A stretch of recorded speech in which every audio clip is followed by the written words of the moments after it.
To be sure, I think it's very true that this was a particularly difficult province given its past history. It may have been an exception. Throughout South Vietnam as a whole, the security situation was certainly better after Tet. In part, this is a result of improved pacification methods. It also resulted from NLF forces standing down deliberately, partly to regroup after the huge losses they took during Tet, partly also to wait for what they began to see as an inevitable U.S. departure. The truth is that pacification was a very complex undertaking. It was difficult to measure progress, even perhaps especially with the computer-driven Hamlet evaluation system that churned out tons of data, so much data that nobody could really analyze it or make good sense out of it. Some of it probably of dubious reliability. That means that today also it's very difficult for historians who use these sources to try to get the sense of what's really happening in the countryside. Local studies using Vietnamese and American sources are crucial in this regard.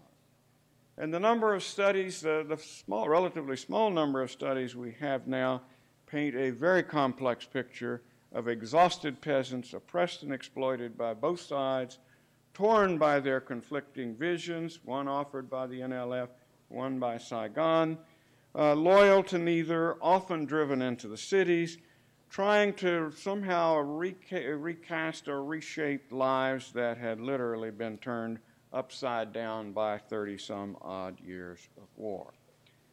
The bottom line seems to me to be that even though security improved in some areas after Tet, this did not translate into popular support for the Saigon government. That's the bottom line. That's the critical hard reality. The argument that the war was won or was in the process of being won is, I think, at least open to serious question. I'm going to resist here, with the greatest difficulty, I will add, the temptation to take on other parts of the we could have or we were winning or whatever argument. I will simply say that on a number of other key issues, I believe it fundamentally wrong.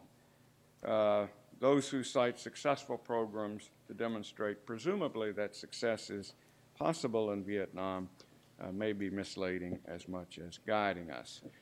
In this vein, let me conclude with some brief cautionary observations about historical lessons, picking up on the things that Brian talked about at the end of his talk this morning. Everywhere we turn today, we hear appeals to heed the lessons of history, especially those taken from Vietnam. The Wall Street Journal hails a sorely op-ed piece as revealing the real lessons of Vietnam.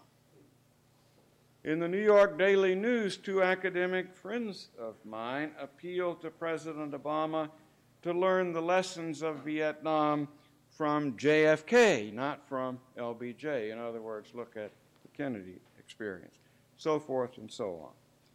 Now, it is entirely right and proper for us to be studying the history of the Vietnam War and other wars, as we're doing here today, in search of instruction and enlightenment and perspective. The more we know about what was being done or not done and why it appeared to work or not work, the better off we're going to be. But when people, historians or otherwise, start to proclaim the real lessons, the true lessons, or history teaches us this or that, I'm going to run for cover. As the strategic theorist Bernard Brodie pointed out some years ago, the phrase history teaches us, when encountered in argument, usually portends bad history and worse logic. The history being used to extract lessons may be wrong, as I think I have suggested, as Cadet Fausted has suggested about his province, about some of those arguments today. It is certainly going to be contested. That is, when you get to the area of explaining and interpreting, not simply stating facts, people are going to disagree. I've been involved in discussions of Vietnam for 30 years, and anytime you go into a room where there's more than one person of that generation and you mention the word Vietnam, they're going to start arguing about it. You can virtually depend on that. What people learn from history to a considerable degree reflects their ideology, their political beliefs. Those who proclaim that we should heed this or that lesson of history will often have an agenda. They're trying to sell you something. This is particularly true in the political arena. Perhaps most important, reasoning by historical analogy is fundamentally flawed. Each historical situation is unique. History does not repeat itself. It is at best misleading, at worst outright wrong, I think, to infer from the fact that two situations look like each other to conclude that they're like each other in every respect. And so obviously trying to take lessons from one of them and applying it to another is a very dangerous situation. Indulging in obvious hyperbole, and I think with tongue planted firmly in cheek, years ago, even before the Vietnam War ended, and follow me closely, National Security Council staffer James Thompson observed that the central lesson of Vietnam was never again to take on the job of trying to defeat a national anti-colonial movement under indigenous communist control in former French Indochina.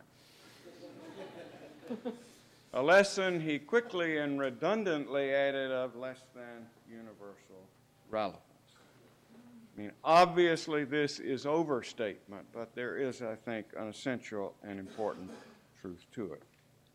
History is essential for us to understand how we got to where we are. It is a wonderful tool to help us understand other peoples and lessons, something we did very, very poorly in Vietnam. It can give us an indispensable perspective on events, but we must be very wary when we're told that because something happened in times past, it's going to happen the same way today. The true use of history, a thoughtful person once observed, is not to make us clever for the next time, but to make us wise forever. Sapienta per historia. Thank you.